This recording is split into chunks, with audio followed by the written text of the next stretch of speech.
Hello guys, आज की video आपको लेकर आए हैं अपने फ़ोन में अलार्म सेट कैसे करें। सो गाइज वीडियो स्टार्ट करने से वीडियो को लाइक करें, चैनल को सब्सक्राइब करें और बेल आइकन दबाना ना भूलें। सो गाइज वीडियो स्टार्ट करते हैं। तो गाइज सबसे पहले को मेन्यू पे जाना है, मेन्यू पे क्लिक करें। मेन्यू पे क्लिक करने का चीज़ आपको देख सकते हैं यहाँ पे क्लॉक का ऑप्शन आएगा, क्लॉक पे ओपन करनी है। क्लॉक ओपन करने का आपको वहाँ पे देख सकते हैं यहाँ पे सेट अलार्म पे क्लिक करें। सेट अलार्म पे क्लिक करने के बाद आप देख सकते हैं अलार्म 1, अलार्म 2, अलार्म 3। तो ये जोन से ऑन करना आप यहाँ पे ऑन कर सकते हैं। यहाँ पे सिलेक्ट अलार्म 1 ले लिया, तो इस यहाँ पे जोन से अलार्म लगाना आप यहाँ पे अलार्म लगा सकते हैं। तो इस यहाँ पे टाइम ले सकते हैं, यहाँ पे मिनट ले सकते हैं, कौन से कितने बजे से कितने मिनट तक आप अलार्म सेट कर सकते हो। तो मैंने यहाँ पे 5 का लगा दिया और ओके कर दिया। AM है PM, हाँ मैंने यहाँ पे PM कर दिया।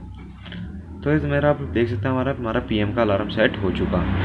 सो गाइस अब देखिए हमारा यहाँ पे क्लॉक का ऑप्शन भी आ रहा है। आप देख सकते हैं हमारा क्लॉक का ऑप्शन आ रखा है यहाँ पे ऊपर। वैसे हमारा यहाँ पे अब अलार्म सेट हो चुका। सो गाइस वीडियो अच्छी लगी तो वीडियो को लाइक करें, चैनल को सब्सक्राइब करें और बेल आइकन दबाना ना भूलें। थैंक्स फॉर वॉचिंग वीडियो, मिलते हैं नेक्स्ट वीडियो में। Tata bye bye.